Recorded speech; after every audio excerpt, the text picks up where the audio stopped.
Attention! This makes absolutely no sense.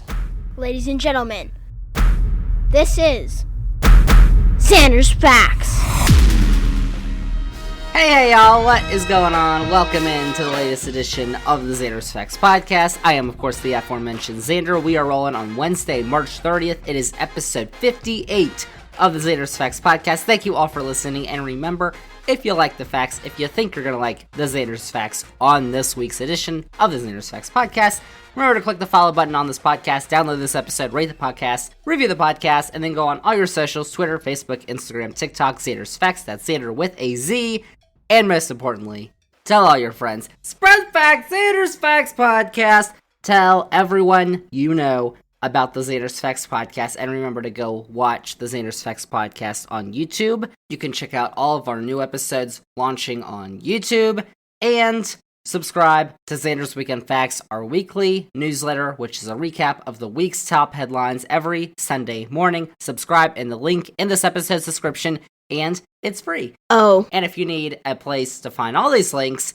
check out the Zander's Facts link tree, which is also linked in this episode's description. Zander's Facts podcast. We have got a ton to talk about this week. Let's start with sports, though.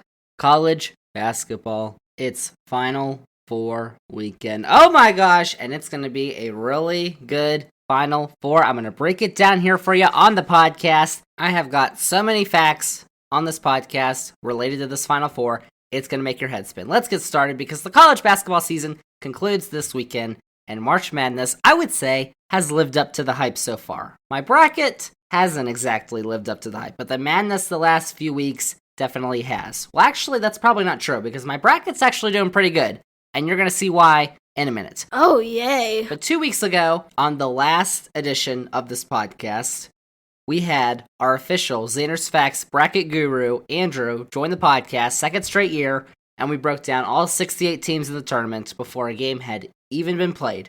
Today, 2 weeks later, we are down to just 4 teams from those 68, with the Final Four taking place this Saturday. Kansas, Duke, Villanova, and North Carolina are the 4 teams to make it to the final weekend of college basketball's season. No one cares. Kansas is the only 1 seed in this tournament to have made the final weekend. Duke has broken through in Coach K's final tournament. Villanova shot less than 30% from the field in the Elite Eight, but they beat Houston. And North Carolina is the first 8 seed in the Final Four since Kentucky in 2014. And last year, the Final Four consisted of 3 number 1 seeds and 1 number 2 seed, with no repeats over to this season. So the 4 teams that made the Final Four last year did not make it this year. And the last time one of these 4 teams made the Final Four was Kansas when they did it in 2018. The last champion out of these 4 is North Carolina. They did it in 2017. And this is the first time in NCAA tournament history that every team in the Final Four has multiple national championships entering the weekend. How about that? It's a fact. But these 4 teams are not the entire story of the tournament. As you might know, this tournament featured a 15 seed going farther in the tournament than ever before. St. Peter's, a tiny Jesuit school in Jersey City, New Jersey, from the Metro Atlantic Athletic Conference, the MAC, became only the third 15 seed to reach the Sweet 16. They then became the first 15 seed and highest seeded team ever to advance to the Elite Eight, where they fell on Sunday to North Carolina. A 15 seed has now advanced, though, to the Sweet 16 in 2 straight tournaments, with Oral Roberts doing it last year. St. Peter's first round win over number 2 seed Kentucky was actually the largest financial upset in tournament history. Kentucky's basketball budget is over 11 times higher than St. Peter's, and let's just say Coach John Calipari's salary is a lot more than the annual revenue for the St. Peter's basketball program. So that was big news. And then they just kept winning until they met North Carolina. But that was pretty awesome. Fact nugget. And then another fact, even though higher seeds have made and won their Elite Eight matchup since, number 10 seed Miami was the first team since Syracuse in 2016 to make the Elite Eight as a 10 seed. They did fall, though, to 1 seed Kansas. But the ACC advanced a tournament-high 3 teams to the Elite Eight out of only 5 total bids in this tournament. with 2 of those teams advancing to the Final Four. The Big Ten, on the other hand, which had a tournament-high 9 total bids, advanced 0 teams to the Elite Eight, which continues the Big Ten's tournament drought. A current Big Ten team has not won the tournament since Maryland in 2002. That was when they were in the ACC, and the last team to win it while they were in the Big Ten was Michigan State in 2000. So sorry. Man, that was rough. But the ACC rolling once again. I don't know why you doubted them. Best basketball conference in the country, as always. But with that out of the way, let's take a look at this Saturday's matchups. There are 2 games in college basketball this Saturday. The Final Four. It takes place this Saturday. The Final Four and the National Championship game are going to take place at the Caesars Superdome in New Orleans, the home of the Saints. The 5th time that New Orleans will host the Final Four and the first time since 2012. All 5 of those times have taken place in the same building, in the Superdome. The first matchup on Saturday takes place at 6:09 p.m. Eastern. The South Regional Champion, number 2 seed Villanova, takes on the Midwest Regional Champion, number 1 seed Kansas. Nice. So let's start with Villanova. They made it through the South region without having to face the number 1 seed Arizona, who did lose to Houston in the Sweet 16. And Villanova beat Houston by a score of 50-44 in the Elite Eight in a truly ugly offensive game. However, this Nova team is going to look different than the one that we have seen in the past few games, because Justin Moore, who has averaged nearly 15 points per game this season and has been a key factor for the Wildcats, tore his Achilles in the final minutes of Saturday's game and is not going to play this weekend.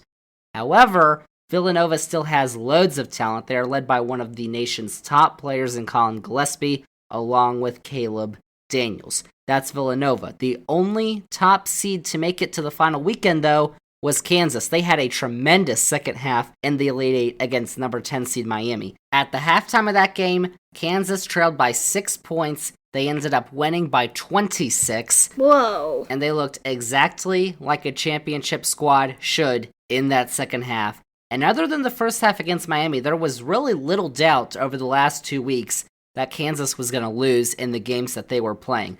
Ochai Agbaji has been the name to watch all season, but Remy Martin has been heating up in this tournament. He averages 16.7 points per game in the 4 games that they have played in this tournament. So out of the 4 teams in this weekend's games, Kansas has actually gone the longest since playing in the national championship when they won the 2008 championship over Memphis. Not having Justin Moore is going to be huge for Villanova, though, and I expect Kansas's offense to continue rolling after their 47-point second-half performance on Sunday. I've got Kansas winning and moving on to Monday's national championship. That's cool. The second matchup of the Final Four, oh boy, Get ready. that will take place at approximately 8:49 p.m. Eastern on Saturday, or about half an hour after the first game ends, with West Regional Champion number 2 seed Duke and East Regional Champion number 8 seed North Carolina. Oh boy, this is going to be the first meeting of this rivalry in the NCAA tournament. That's pretty crazy. This is going to be probably one of the most hyped Final Four games in history. Let's start with Duke, though. The Blue Devils have been in the spotlight all tournament long, because every game has been treated as though it's been Coach K's last, because he's retiring after this season, if you didn't know that. Coming into the tournament, though, Duke was seen as a young but talented team that would have to grow throughout the tournament in order to deliver, but that is exactly what they have done over the last 4 games. Jeremy Roach and Wendell Moore Jr. have shown the ability to consistently knock down tough shots, and Mark Williams has been one of college basketball's dominant inside forces. And then there's the freshman, Paolo Banchero. And Banchero has shown the ability throughout the season to dominate basically any game he's playing in. It's not that he's just shooting 53% from deep in the tournament.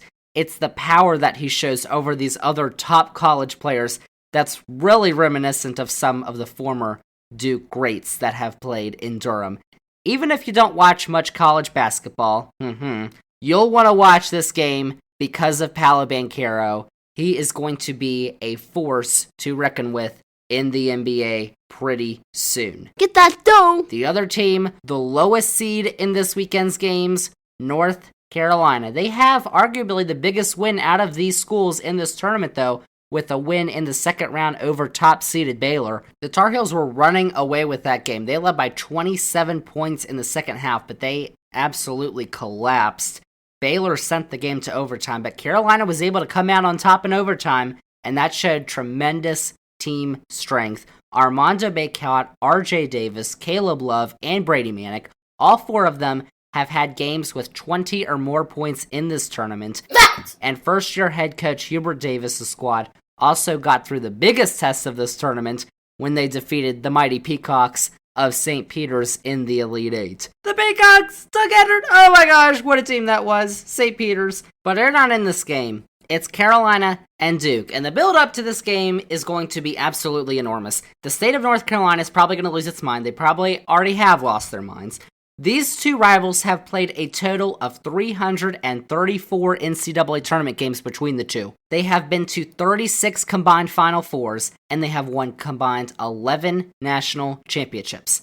Saturday's game will be the 258th time that these schools will play each other in the sport of men's college basketball, and it is going to be the biggest game ever out of those 258. This is also going to be the first time in tournament history that two teams from the same state and the same conference will meet in the national semifinals or later in the tournament. And also, one more fact, in the 97 games that Coach K has coached in between these two schools, Duke has won 50 games, Carolina has won 47. Oh my gosh, so many facts. I told you I had a lot of facts. Too many facts. And this is Coach K's 13th and final Final Four, which is also setting the record for the number of Final Four appearances for a coach. He passed John Wooden from UCLA, who had 12. The best player on the floor Saturday night is going to be Paolo Banchero. And I think that's going to be the difference. This should be a really great game, and the intensity is probably going to be off the charts. But I've got Duke moving on in the national championship game. Duke and Kansas. Wonder where I've heard that before. But I'd just like to note, real quickly, that the ACC champion, who was none of those schools, who was the Virginia Tech Hokies, they beat these two teams on back-to-back nights to win the ACC championship. So, technically, the Hokies should be in the Final Four. Just saying. That's blasphemous. But that is going to be a really good game between Carolina and Duke. They split the season series this year. And that game, a lot of people are saying, could be one of the most watched basketball games in the history of television in this country. I don't know. It's going to be on cable. But a lot of people are going to be watching it because it is Duke and Carolina for the first time ever in the NCAA tournament. And it's in the Final Four in Coach K's last season. I mean, how about that? But that is the Final Four. Those are my picks, but there's one game left. Monday, the national championship game is taking place. And well, Kansas and Duke. You know, Here we go. if you took a look at my bracket before this tournament actually started, you would have seen Kansas and Duke in the national championship game. How about that? Because in my Final Four, I had Kansas and Duke. Now, the other two teams, I had Murray State and Arizona, but we're not going to talk about that. We're going to talk about Kansas and Duke. Last year, in my Final Four, the only team I had right was Baylor, but Baylor won the championship. So, Disrespectful. kind of crazy how the facts don't lie. But since I've got these two teams in my championship, I'm probably going to pick the team that I picked previously to win, right? Well, if you thought that, you probably know Zander very well.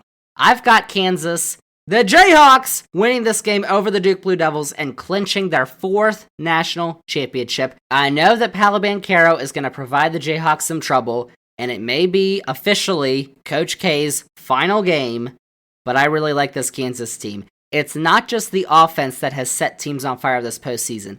Since March 3rd, opponents have only shot the ball at a 41.6% from inside the arc, which is 25th in the nation in that time span. It's the truth. This Kansas team feels a lot like last year's Baylor team. They've got a bunch of guys who can significantly contribute without scoring a bunch of points, like Mitch Lightfoot and DeJuan Harris Jr., Plus, you've got Ochai Agbaji, Christian Braun, Jalen Wilson, and David McCormick, who are all averaging over 10 points per game. And there's Remy Martin, who has stood out in this tournament. I like Kansas spoiling Coach K's final game, just like his last home game and just like his last ACC tournament game. As I predicted before the tournament began, Zander's facts. I like Kansas winning the national championship. This will be their 4th national championship, and that would put Kansas tied with UConn for 6th all-time, and it would give head coach Bill Self his 2nd championship with the Jayhawks. So the national championship game takes place on Monday night. Tip-off is at 9:20 p.m. Eastern Time. Both the Final Four and the national championship game will be on TBS in the U.S., with alternate viewing options available on TNT and True TV. So that's the Final Four, that's the national championship, those are this weekend's college basketball games, and basically, that's the 2021-2022 college basketball season. It has definitely been a historic season, especially for the Hokies, and one that will be remembered for a long time for many reasons. And after this weekend, it is going to be time to turn the page to another version of a basketball postseason, the NBA playoffs, which begin in 2 weeks. Next week is the final week of the regular season in the NBA. Next Sunday is going to be the final day of regular season games. And you know that on the next Zander's Facts podcast, you are going to get the full lowdown on the NBA playoffs. I didn't ask that. So that's our basketball talk for this week. Hopefully you learn some facts from Zander, because clearly I do have all the facts. Last year, Baylor. This year, Kansas and Duke. I mean, the facts. We get it! Zander's Facts Podcast. So that's college basketball for this week. And for this season, we won't be talking about college basketball until November. It'll be terrible. But we've got some other stuff to talk about in sports before we get to the other stuff this week. We are talking about soccer. Ugh. And don't turn off the podcast because I just said the word soccer, because this is very big. The United States men's national team, as I am speaking right now, as this podcast comes out Wednesday morning, they are only 1 win away from qualifying for the 2022 World Cup. Oh my gosh! Let's talk about it. As we are nearing the end of qualifying matches for the 2022 World Cup. After failing to qualify 4 years ago, everyone remembers, it was a disaster. It would appear, that the United States men's national team, the USMNT, are going to make it back to soccer's biggest stage this year. There's only one more CONCACAF World Cup qualifying match remaining, and it would take a literal miracle for the U.S. not to clinch a spot on Wednesday night. That's right, tonight, Wednesday night, the United States men's national team will be playing their final World Cup qualifying game. So here's a breakdown of the final World Cup qualifying window, what the U.S. has done, and what they need to do in their match tonight. Plus, I got a whole overview of the World Cup and the qualifying and all the countries that have already qualified for the World Cup. But let's start with the U.S., because the U.S. are looking to return to the World Cup for the first time since 2014. It is the final international window of World Cup qualifying. And in this final window, the U.S. would have to face Mexico and Costa Rica away and Panama at home. By far, just looking at the paper, the most difficult 3-match window this qualifying cycle. Entering this window, the 4 teams involved made up 4 of the 5 top spots in CONCACAF World Cup qualifying, with Canada at the top being the other squad. The U.S. came into the window also down several key players due to injuries, including Weston McKennie, Serginho Dest, Brennan Aronson, goalkeeper Matt Turner, and a bunch of others, which is not good. Uh-oh. But last Thursday night, the U.S. kicked off the window at the Estadio Azteca in Mexico City, in Mexico, where they have never won a World Cup qualifying match. And after many thought that the U.S. head coach Greg Berhalter would not start his top squad available to him, it appears that he did. However, it only ended up in a 0-0 draw against what many saw as an inferior, old, and sloppy Mexico team. However, it did give the U.S. 1 point, which would actually prove pretty crucial as I'm talking right now. This game was also seen, though, as a bit of an end of an era for the U.S.-Mexico rivalry, because since the two nations host the 2026 World Cup along with Canada, it appears as though they're going to automatically qualify. We're not 100% yet, but that is the assumption. Also, with the World Cup expanding to 48 teams, competitive qualifying games are probably going to be a thing of the past, especially in North America, CONCACAF. So we're probably not going to see as many meaningful US-Mexico games in the future. So sad. Although, we'll probably have some meetings in CONCACAF leagues like the Nations League that we had last year. Remember that 3-2 win in Denver, which was pretty cool. The Gold Cup, which they also won, the US did last summer. And World Cup, other tournaments that could still happen. Those will probably be exciting. But World Cup qualifying matches, which have typically been where this rivalry has been most heated, are probably going away, which is kind of sad. But it does look like both of these teams are going to qualify for the World Cup, with both the US and Mexico gaining a point. They could both clinch berths to Qatar on Sunday. However, they would have needed 4th place Costa Rica to draw or lose to already eliminated El Salvador, which did not happen. Costa Rica beat El Salvador. So while the US or Mexico couldn't qualify, if they won their matches on Sunday, it would make the result nearly inevitable. Mexico was barely able to pass by Honduras 1-0, and at the same time as that game was going on, the US hosted Panama in Orlando. And while he did make some changes to the lineup, the US head coach Greg Berhalter appeared to start his strongest lineup available to him at the time. And it worked out well because the first 45 minutes of that match were some of the best soccer that the United States has played in a long time. The US dominated that game from nearly start to finish. Christian Pulisic, Captain America, got the opportunity to take 2 penalties in the first half, which he nailed, both of them, and Paul Arriola and Jesus Ferreira both added goals to make the halftime score 4-0 in favor of the Americans. How about that? And then, in the second half, in the 65th minute, Pulisic got a sweet goal to score his first hat trick with the national team. That's a fact! Panama got a late goal, though, but the final score was 5-1. The U.S. absolutely took care of business. Everything was clicking for the Stars and Stripes. They attacked with ferocity, their players were in sync, and you could tell that a fire had been lit under this young American squad, even though they were missing a bunch of players. And team captain for the match, Christian Pulisic, he actually played, he was one of the few players who is still with the national team who played in 2017 against Trinidad and Tobago in that game where the U.S. lost and they lost their hopes of qualifying for the 2018 World Cup. Pulisic was on the field, extremely emotional after that game, and you could tell in this game that he was not going to let that happen again. He made sure to push the U.S. as far as they could go in this match. That was truly a sight to behold from one of the world's bright young stars in the game, the LeBron James of soccer. However, the job is not done for the U.S. because in the final World Cup qualifying match that they have for this cycle, the U.S. head down to San Jose to take on Costa Rica in Costa Rica, but they do not need a result. The U.S. have actually never been able to beat Costa Rica down in Central America. That's never happened, no matter the competition. Terrible. To qualify, however, they don't actually have to win or draw. The U.S. can qualify with a win, a draw, or a loss that is not 6 goals or higher. So, sounds doable, right? Well, in 2017, in the 2017 World Cup qualifiers, when the U.S. played at Costa Rica, they lost 4-0. They can only lose 5-0 or below to win. Like, hopefully they don't lose by that much. That'd be pretty bad. But they only need to lose by less than 6 goals, and they are in the World Cup. So, what does this mean?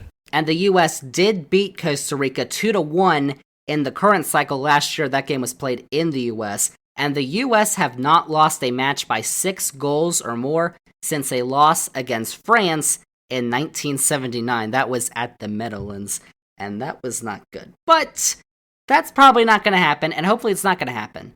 As long as a major collapse is not in store, the United States are going to be going to the World Cup later this year. And if they even win in Costa Rica, that would be awesome too, because that'd be the first time they ever won.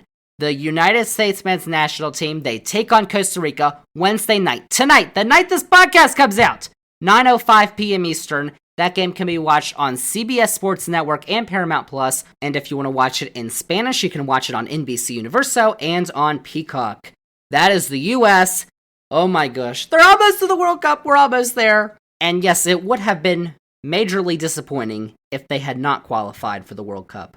But the fact that they're about to, is just a sight to behold. It's incredible. Seriously? But it's not just a big week for soccer in North America, as I alluded to earlier. This is the final week for World Cup qualifying around the world, because on Friday at noon Eastern, the 2022 World Cup draw is going to take place in Qatar. This will decide which nations are getting placed into which groups for the tournament. Very exciting. Please. So this takes place on Friday, but how the draw works, if you don't know, is there are 32 teams in this World Cup. Those 32 teams are split into 4 pots, with each pot having 8 teams. The first pot features the host, Qatar, and the 7 best teams based on FIFA rankings. Pot 2 features the next best 8 according to the rankings, and Pot 3 has the next best 8 according to the FIFA rankings. Pot 4 features the 5 lowest ranked teams, along with 2 teams, the winners of 2 Interconfederation playoff matches, which we have talked about on this podcast. We were afraid the US might go to those, but looks like they're not going to, and a to-be-determined team from Europe, a UEFA team. Those 2 playoff matches actually take place in June in Qatar and will feature the 5th place team from South America and the 4th round winner from Asia. That's one game, and the other match is a 4th place team from CONCACAF, looks like it's going to be Costa Rica, versus the top team in Oceania. The UEFA team are going to come from a playoff in June, and that team will either be Wales, Scotland, or Ukraine. Please let it be Ukraine. That would be absolutely awesome. A sure thing. The draw will begin with the teams in Pot 1 and go down to Pot 4. So they're going to pick out the 8 teams that are in the first pot first, put them in the groups, then the second pot, then the third pot, then the fourth pot.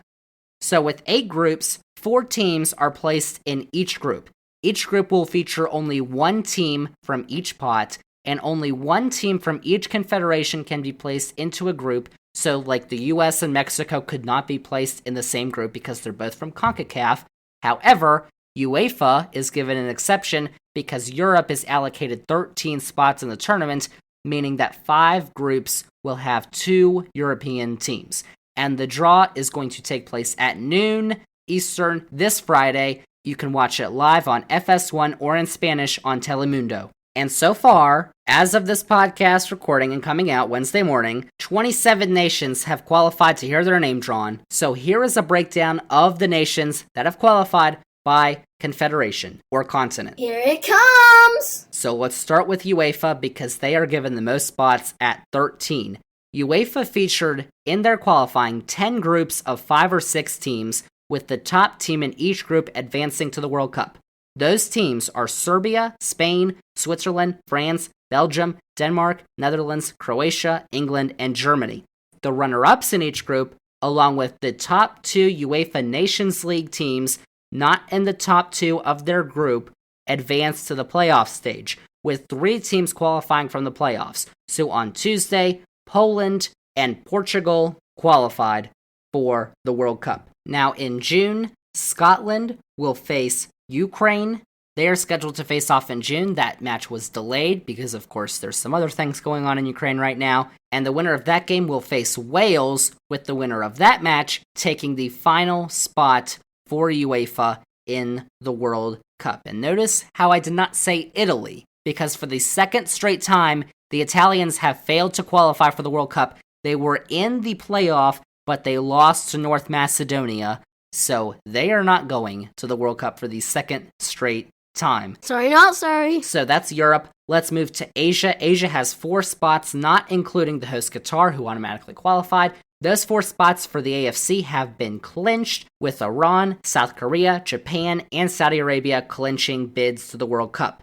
And in June, Australia will face the United Arab Emirates, with the winner of that match advancing to the Intercontinental Playoff. So that's Asia. South America, CONMEBOL, Brazil, Argentina, Ecuador, and Uruguay have all qualified, and Peru will advance to the Interconfederation Playoff. That's South America. North America, CONCACAF has 1 team who has qualified, that is Canada. They qualified on Sunday. This is their second ever World Cup and their first since 1986. So that was a big moment on Sunday when they qualified. And the U.S. and Mexico look to clinch their bids tonight.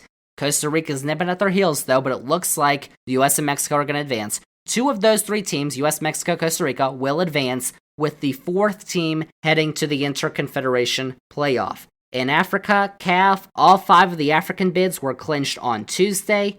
Senegal, Cameroon, Ghana, Morocco, and Tunisia all won their final round matches to advance to the World Cup. And then there's Oceania, the OFC, which only has 1 spot, and that is in the playoff.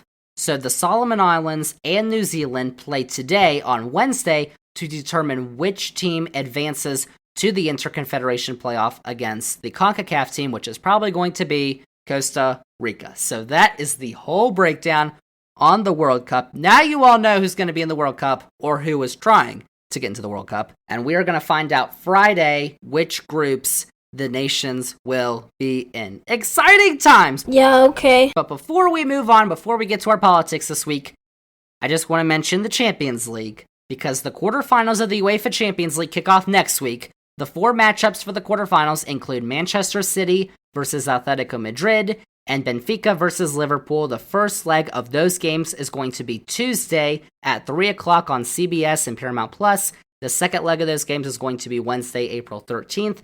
The other 2 matches include reigning Europa League winners Villarreal against Bayern Munich, and the current champions of the Champions League, Chelsea, against the all-time most successful squad in the Champions League, Real Madrid. The first leg of those games is going to be next Wednesday, April 6th at 3 o'clock Eastern on CBS and Paramount Plus, and the second leg will be Tuesday, April 12th. And if you want my picks, those are going to be posted on the Zander's Facts social media channels before the games kick off next week, so stay tuned. And there you go. There is our sports on the Zander's Facts podcast for this week. Some important stuff. The Final Four is this weekend, and the United States is going to go back to the World Cup. Can you believe it? It's incredible. But we are not done with episode 58 of the Zander's Facts podcast. When we come back, we're going to take a quick look at the latest big stories that have been in the news recently. And I'm going to focus on a topic that I have found very interesting recently, which does deal with sports as well. So we're going to talk about that. We're going to talk about all of that. Politics is next as the Zander's Facts podcast continues.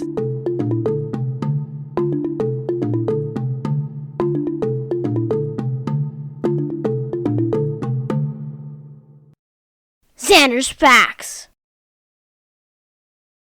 So if you've been paying attention, you would know that there are several big stories that have been in the news recently. First off, we have the wife of a Supreme Court justice, the wife of Clarence Thomas, who was texting then White House Chief of Staff Mark Meadows about overturning the election just after the 2020 presidential election, which is a big story because Thomas obviously needs to recuse himself from cases regarding the election that fall before the court, which he has failed to do so far. On Monday, a federal judge said that former president, you know him, Donnie Boy, quote, more likely than not, unquote, committed federal crimes as he tried to obstruct the counting of electoral college votes by the Congress on January 6, 2021. And of course, we've got the war in Ukraine still going on. It began over 1 month ago now, and it looks as though it could last for a while. And by the way, if you haven't listened to our past episodes with our expert on this topic, Dr. Bobby, go listen to this. We had 2 episodes with him in the past few weeks for some excellent insight on that conflict. Same as Bog. But today, I just wanted to take a few minutes and take a quick look into a topic that has been on the minds of many recently. Let's just say that there are a lot more people invested in women's college swimming than there were a few weeks ago. Uh-oh, Zander, I know what you're talking about. Yes, we are. We are talking about trans rights in the United States. By now, you have probably heard the name of Leah Thomas, the 24-year-old transgender woman who captured national championships in women's swimming in the past month for Penn. Thomas became the first transgender athlete to win an NCAA national championship. However, there is, of course, major controversy over whether she should have been allowed to swim in the first place. So, I wanted to take just a quick look at this topic because it is absolutely incredibly complicated, contentious, and there are some facts that you probably should know before you start making arguments and taking sides. Because this is not the only issue with trans rights going on in this country right now. So, first off, I wanted to take a look at the story of Leah Thomas because a lot of you probably don't know her story. First off, Sports Illustrated had an exclusive article that featured Thomas's life, which you need to check out because you're probably going to learn a lot by reading that article. But Thomas swam for 3 years with the men's team at Penn, the gender that she was born as. At the Ivy League Championships in her freshman year, she finished in the top 8 in the 500-yard freestyle, the 1,000-yard freestyle, and the 1,650-yard freestyle. Then the next season, she finished second in those races at the Ivy League Championships. However, in that article, Thomas says that she was questioning her identity, and she began questioning her identity around the end of high school when she felt, quote, disconnected with my body, unquote. When she first went to Penn, she joined a group on campus where she was paired with a trans mentor, and Thomas says the feelings that her mentors had were basically the same that she was having beforehand. So she said that the most miserable time of her life was while she was setting personal records in the pool, as a man, by the way. She came out to her parents and brother during the summer before her sophomore year, but it did take time for her to come out to her teammates and coaches. And in order to transition from male to female, she would have to undergo hormone replacement therapy, which she began in May of 2019. The NCAA does allow athletes to change gender categories, but requires a full year of HRT in order to compete for championship events. She immediately felt that she was regressing in the pool, which ART is absolutely supposed to do for males transitioning to females. During her junior year, she still swam with the men, but only sporadically. And the next year was the COVID year, and Thomas took the season off as she got an extra year of eligibility for the season, just like all NCAA athletes did because of COVID. So this season has been her first swimming with the women. Now, the controversy has been apparent over the past few months. Many have argued that Thomas should not be allowed to compete. Why? Because, people are saying, the male puberty that she went through gave her an advantage over the women who she was competing against. A letter from parents of Penn swimming athletes said that the integrity of women's sports was at stake, with one parent anonymously saying that while they do support Leah as a trans woman, they cannot stand by while she rewrites records and eliminates biological women from the sport. Because, yeah, that is absolutely what is going on, please. You're spreading lies. Leah is not the first trans athlete, not even the first trans college swimmer, in fact. But her winning a national championship and her story appearing on Fox News has really set off the right-wing culture war contingent, and this story has basically spun out of control. Several Republican-led states have introduced and passed bills that have banned transgender individuals from competing in athletics, despite the fact that less than 1% of the entire U.S. population, less than 1%, identify as transgender, and far less are transgender athletes. Utah's Republican Governor Spencer Cox was presented a bill from the legislature, which he vetoed. That bill would have banned transgender athletes. He vetoed it because he cited a, quote, broad misunderstanding, unquote, around the participation of transgender youth and the mental health implications that it could have. The statistics he cited are true from a 2020 study that found that 86% of trans youth have reported suicidal thoughts and 56% have reported a suicide attempt. 56% of all trans youth have reported a suicide attempt, which is just astronomical. Cox noted that out of 75,000 high school kids that play sports in Utah, only 4 were transgender and only 1 played on a girls' team. But you know, these are the most pressing issues of our time. So, I would agree that this is definitely a controversial topic that we actually, all of us, don't know all the facts about. And at what point, scientifically and biologically, a trans woman becomes a man and vice versa, we don't know.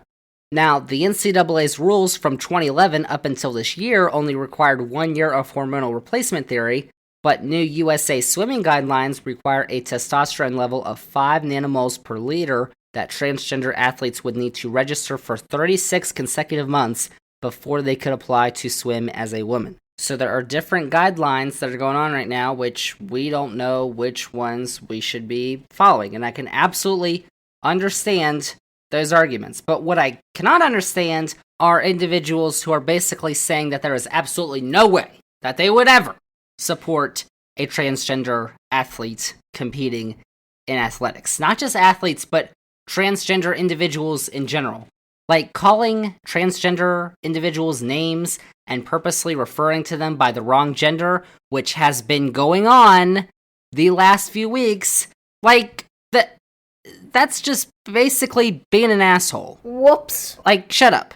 These attacks have been coming, and they just keep coming too. Like from a former Republican candidate for political office in Mississippi, who wrote on Twitter, quote, "Some of y'all still want to try and find political compromise with those that want to groom our school-age children and pretend men are women, etc. I think that they need to be lined up against a wall before a firing squad to be sent to an early judgment," unquote. That tweet was taken down by Twitter because it violated its rules. Now, that same individual later tweeted that, quote, "Transgendered people are merely victims. It's their pedo groomers that are consumed by evil," unquote. He also, during his campaign, would not allow women journalists to accompany him during his campaign while allowing male journalists to do so. So, there are a lot of transphobic, homophobic, sexist, and yes, racist people that are still in our society today, something that we definitely need to overcome. However, they are not the majority, and I have statistics to back that up. Here comes a fact! Because a report from the Pew Research Center that came out last summer found that 40% of U.S. adults know someone who is transgender, and those adults are more likely to say that greater acceptance of trans people is better for society, like people that get affected by gun violence, or people that are against abortions, but then get pregnant, and then they have an abortion, or Nancy Reagan, when Ronald had Alzheimer's. And new research from the Human Rights Campaign Foundation found that more than 70% of Americans believe that trans people should, quote, "have equal rights and be able to live free of violence and discrimination," unquote. Now, also from that research, 80% of adults who consume left-leaning news media sources or media that does not include right-leaning sources believe, quote, "any transgender person deserves support and health care that helps them to live as their authentic gender," unquote. In contrast, 51% of adults who consume only right-leaning news media said that they could best serve transgender individuals by, quote, "helping them to live as the sex they were born," unquote. While just over 30% said that trans people should have equal treatment under the law. And so this is a serious debate, and I will absolutely have it when talking about how we should allow transgender athletes to participate in sports. How?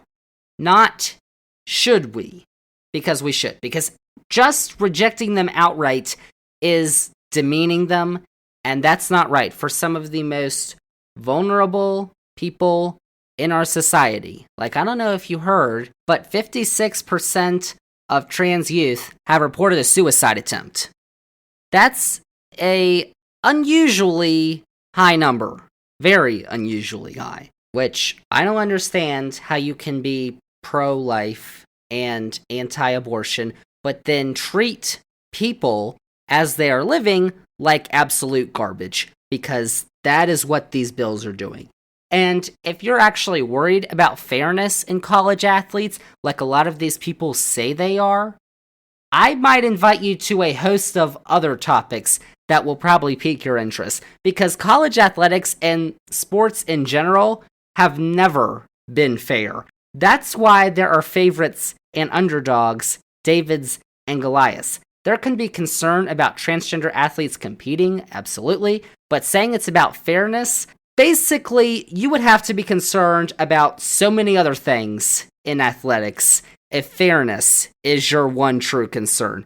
Because there are so many ways that sports are not fair. So basically, in conclusion, hopefully you learned something from this little spiel. And now you won't go out of your way to be a bully. Don't be a bully. Because demeaning transgender individuals is being a bully. It's not accepting. It's not what I would consider a Christian value. I don't think Jesus would be going around saying, "Hey, you stupid man, stop being a female, you're a man." I don't think Jesus would be doing that. I think he would be loving everyone. Like they say he would. That's not even what I want to get into. That is what I've got for you this week on the Zander's Facts podcast. Thank you all for listening. We do not have a new episode next week, but the facts return on April 13th. I know what we're going to be talking about. NBA playoffs are on the horizon, so we are probably going to be talking about that in 2 weeks on episode 59 on this podcast. And by the way, if you didn't know, there's a big golf tournament next week. The Masters. Oh boy, Augusta, Georgia. That's next week, just to let you know. But those are the facts for this week. Thank you all for listening. And remember, if you liked all the facts I had on episode 58 of the podcast, remember to follow this podcast, download this episode, rate and review the podcast. Follow on Twitter, Facebook, Instagram, TikTok, like whatever, social media, Zander's Facts. That's Zander with a Z. And most importantly, tell all your friends. Spread the facts. Zander's Facts Podcast. Only facts on the Zander's Facts Podcast. Check out Zander's Facts on YouTube. Check out Zander's Weekend Facts, clicking the special link in this episode's description. Once again, it is free to do so. Guaranteed. No money, no charge. Oh my gosh. And then for all the Zander's Facts links, check out the link tree for everything Zander's Facts. That is in this episode's description. All the links that you need. So that is it. That is a wrap on episode 58 of the Zander's Facts podcast. Thank you all so much for listening, and we'll see y'all with episode 59 in 2 weeks.